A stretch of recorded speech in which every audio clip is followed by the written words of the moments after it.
Welcome to writercool.com. In this video, we'll discuss about a very interesting concept of inward and outward, how we can manage it within our Jira instance. So if your organizations are looking forward to acquire some licenses or maybe some product which they want to add within their inventory, then probably this tool will help us to maintain and organize all the steps and procedures within a Jira instance. So if you can see here, there is a procurement tab. Within the procurement tab, we have to create a project for the procurement. Within the procurement, we have defined templates are available. Based on the templates, we can add and organize our inward and outward repository in Jira instance. If you want to modify it or customize it, these templates, we can also do it according to our need. So let's add inward and outward project. So here I'm selecting this Jira Work Management Procurement templates, and here I will create the create projects. So once the project will be created, we will see the detail board where we have to-do list, draft, approved, rejected, and purchased item. So this is very helpful when we are organizing and looking forward to add new inventory within our organizations. So here, let's me create some ads or assets to be added.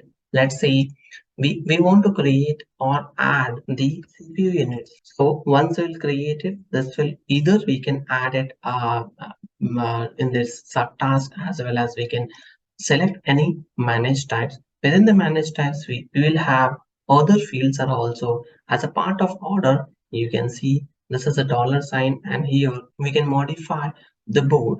So customization is very much possible within Jira because this is a tool which is directly manageable by the end user as per their need or as per their requirements. So here, let me navigate into the board sections and let's create it again. And you can see this order is added in to-do section. So whenever any team members will see which all options available in to-do sections, they will move into the approval cycles or any other cycle. So let me add CPU units again. Now CPU units is added.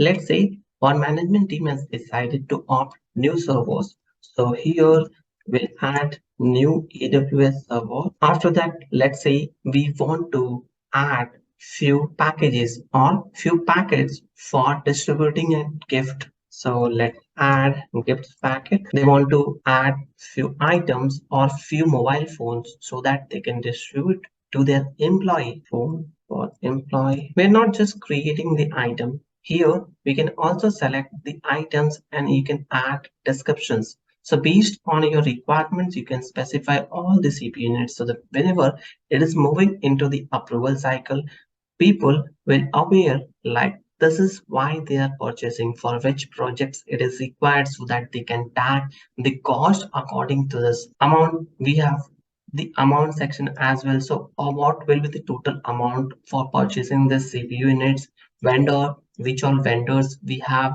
and from which vendors we are purchasing this item. We can also specify the accounts with which account details we have to make the payment, as well as we can also add the account details from which accounts this payment will be released. Sometimes in few of the organizations, they are having sister companies. So these sister companies can make the payment according to their project budgets. We can also specify the start dates. So if we have the start dates here, we can add it. Then in due date sections, we can also add due date sections. Let me add this one. Label, if you have any projects units associated with it, we can add the label as well. Time tracking informations we can specify. Apart of that, we can also add few more field according to our customized unit. Now in the descriptions tab, let's say we wanted the CPU units for new employee onboarded.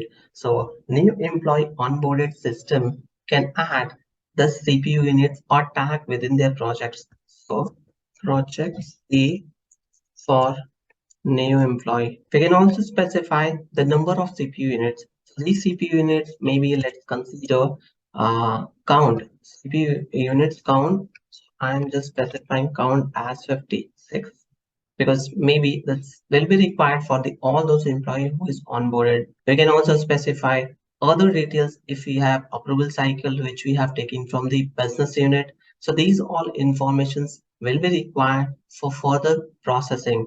Once we are done, we can save it and then we will move it to next steps. Let's say I don't want to move into the draft sections, we can move it to the approved. Otherwise, we can keep in the draft sections, and once the assigner or assigned person will approve it, then it will move into the approved sections.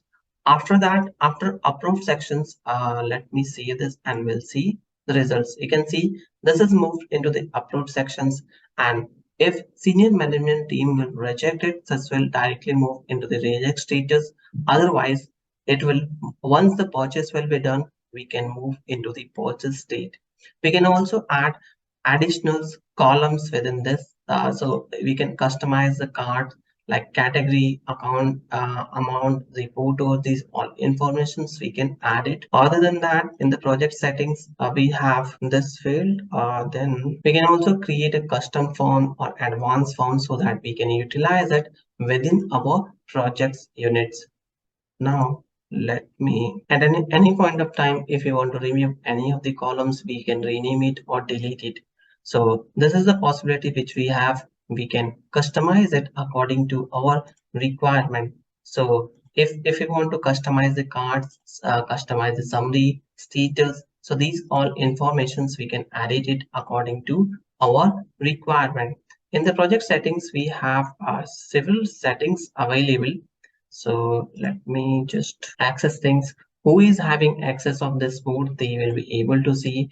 We can also apply the automations. Even we can use issue types and update the issue types or edit the workflow. So if you want to add any of the intermediate stages for this workflow, probably we can add it. So here, let me add any one more field for the infosec. Maybe I will add just infosec. Now in infosec sections, we want to add it here. So once the infosec team will approve it, then only it will move into the purchase state. So this is how we can update the status or the workflow for any inward and outward sections, which will be very helpful for any enterprises who are having chain system where they want to purchase lot of products for their employees or the solutions providers. So if you want to update it to workflow, just click on update and this workflow will be updated. I'm just discarding this information because I don't want to add any informations in my board sections.